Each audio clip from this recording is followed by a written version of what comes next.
will now have another Q&A, another brand, another very interesting person coming from the US. Ekaterina Walter, she's working at Intel, and her title is exactly, let me find my notes, she's Global Social Innovation Strategist at Intel. Ekaterina, you can join me on stage and we'll have this conversation together. Well, I want to start with this question about you. You've been named Social Media Thought Leader by Forbes. That's a good title. Congratulations. So, why that? Why are you so special to Intel, and what's your job? Well, I think there's a group of us who's been working on establishing social within the company for the past 4 years. So I definitely think it's not just me. I think it's definitely teamwork. I think one of the things that we've done right is to really help humanize the brand for our social efforts, and really give it to the voice and in the face and the personal touch. And we did that very well in our social communities. And so I think people go, well, Intel is a B2B brand.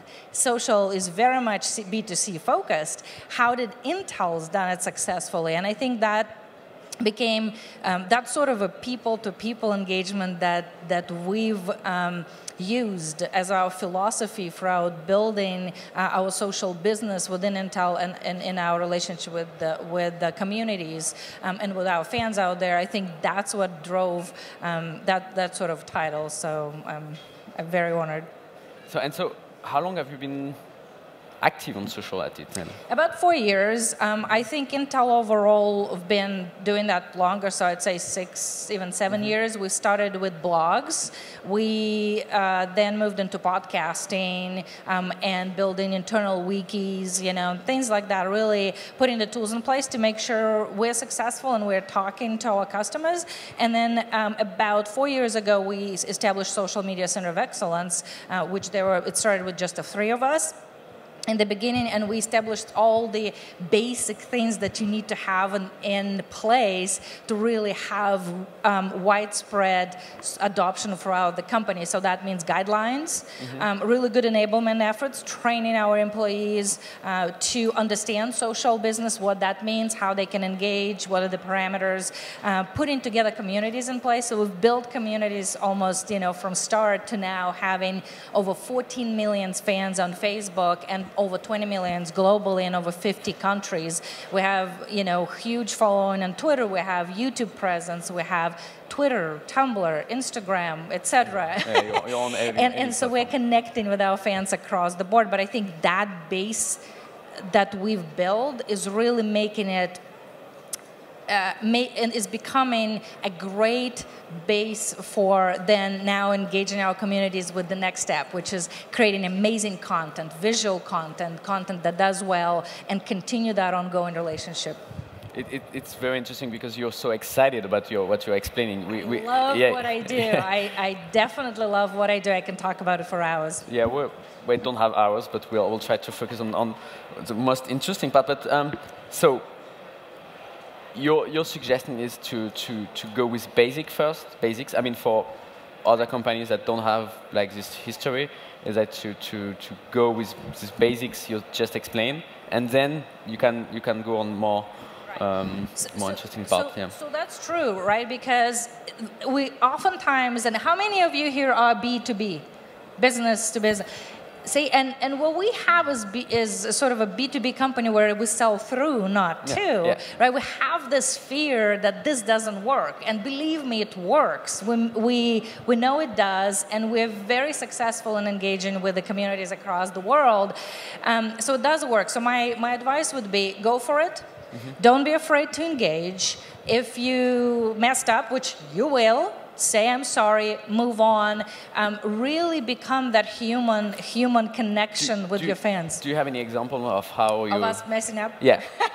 and how you reacted to that. I knew this was coming. Yeah. Absolutely. I mean, we've had things that we potentially said wrong or haven't engaged on time, or we've had we lived through several crises where our Facebook page was attacked. I was actually community managing at the time. That was way closer to the beginning. And what we did is we say, hey, we're really transparent, we're really honest about it. This is how we're trying to solve the issue. Here's what we're doing. And we really were able we were one of the early ones who had listening tools in place. And somewhat of a process for crisis management. We definitely perfected it based on our examples and experiences. But what we've said is, hey, this is us. And as a matter of fact, I actually used my name on Facebook, and I said, this is who I am. I manage this page. This is what I'm doing, and had a really open conversation. And it's funny because of that, our fans jumped in and said, we don't want this irrelevant conversation, or maybe not conversations that are appropriate to have on our page happening, and jumped in and tried to overtake our page and start talking back about technology.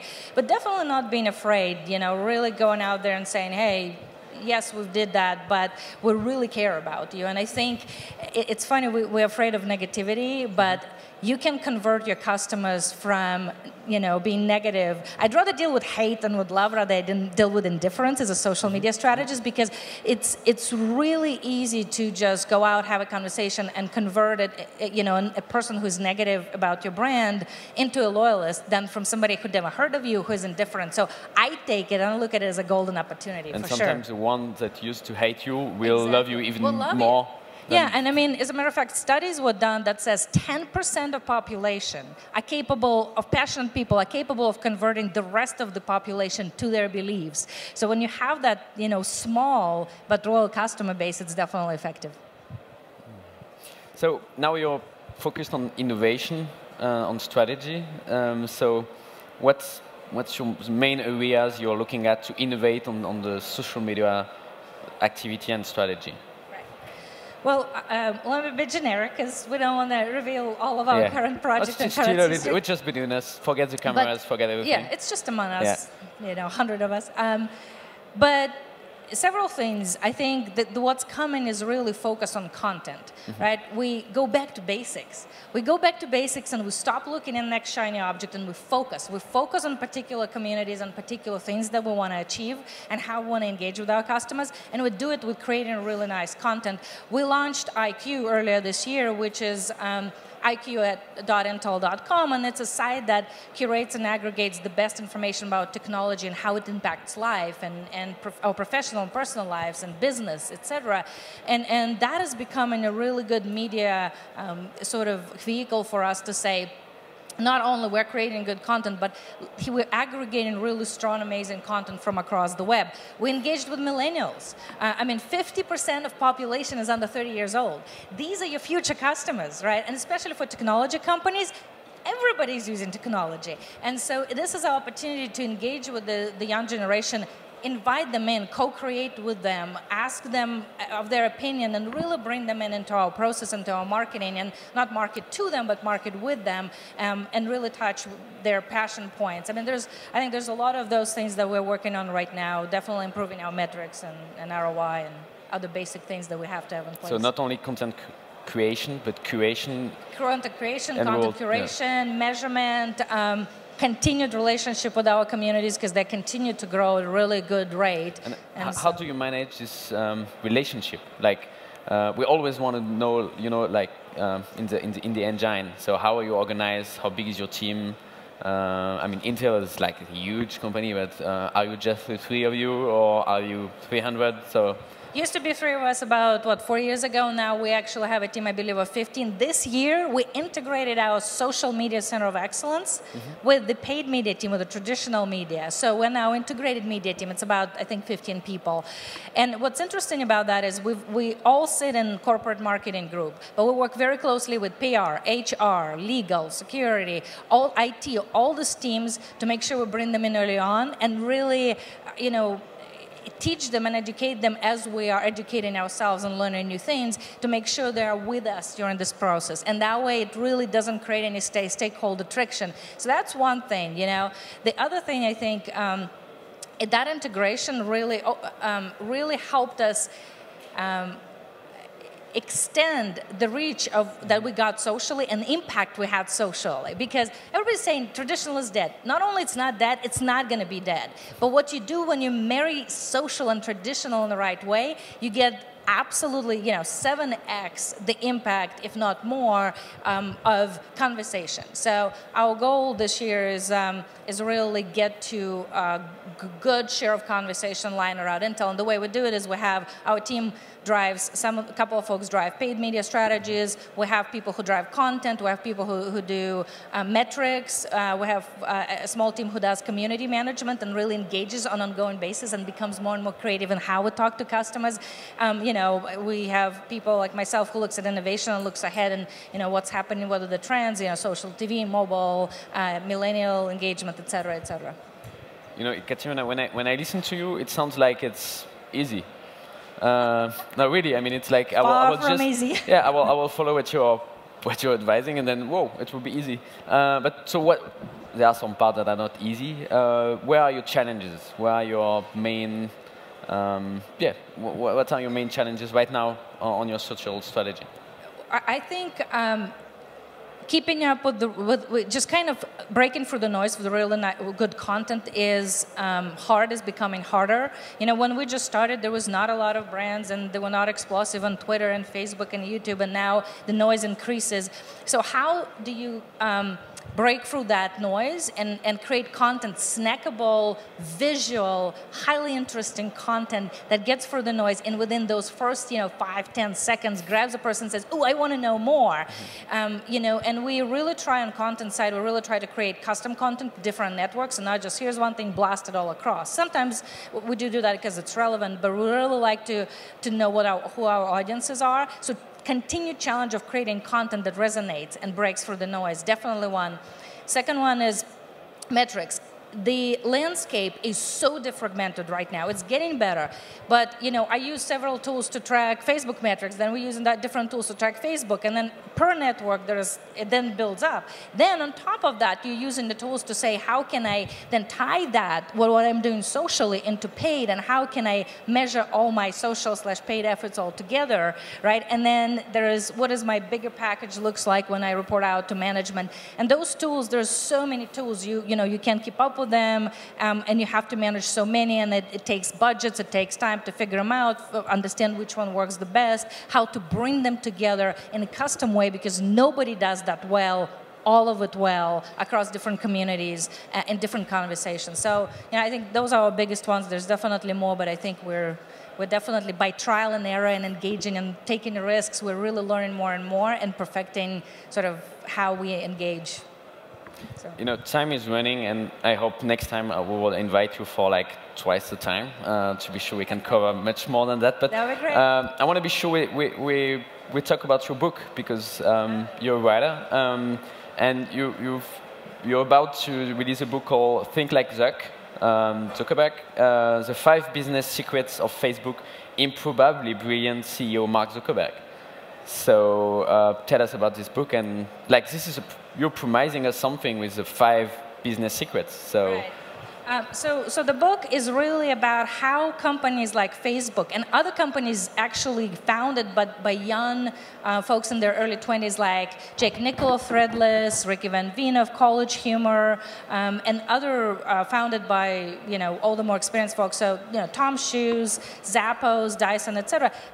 What do these companies do right to continue to innovate and grow like they did? And so it focuses around 5 areas: passion, purpose, people, product, and partnerships. And around those 5, I basically talk about different secrets within and what are the lessons that are very easy to understand with examples against them. What have they done right? From working with brands, within brands, and then with startups, for a long time as advisor, I kind of looked at all of the lessons learned of what works and what doesn't work, and I try to combine it in one book. And honestly, I don't think innovation is for just entrepreneurs, right? We think entrepreneur is somebody who goes off. You're one. You know, you go off, you create a company, and we say this is an entrepreneur. But to me, innovation happens everywhere, even within the big brands. For people, I call intrapreneurs, and that's not the term I coined, but entrepreneurship and intrapreneurship, anybody I think can benefit from learnings that's been kind of derived from the journeys that all those companies had along the way across the years. Okay, and I know you won't do it, but I will do for you. Like the strategy you're advising and implementing at Intel, you also do it for your book. So giving content and giving for free something is part of like the philosophy. So just want to say that you're giving a free ebook part of like on thinklikezuck.com. So thank you for this free content for startups like us. That even if a book is not that expensive. I want to finish on something. What is, I mean, you worked a lot with Facebook, on Facebook. You've written a book about the founder of Facebook. So what's the future of Facebook in 1 minute?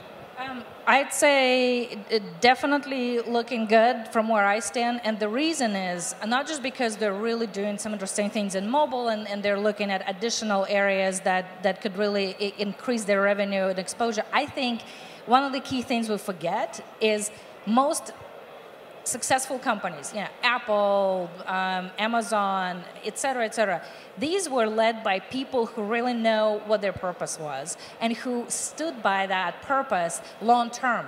Zuck is very much focused on long term vision, what he wants to do, how he wants to connect people, what he wants to create. And I think we tend, especially since IPO, we tend to focus on things that are like stock price, short-term things and short-term gains. I think we need to look beyond that. He's been smart enough to create a company that's that amazing, that really not only allows us to have a product that connects us across the world, but also for businesses to thrive and build communities. Intel's community, we've never were able to build 1 million people community ever before anywhere else. So I think that sense of knowing where you're going and having a leadership that sticks to his or her guns long term really gives me confidence that they're going to be okay and they're going to continue in their usual hack away, come up with the ways to improve and grow and find new ways to help people engage. Ekaterina, thank you very much. Glad it was to be very, here. very Thanks, interesting. Cedric. Thank you. Thank you. Thank you.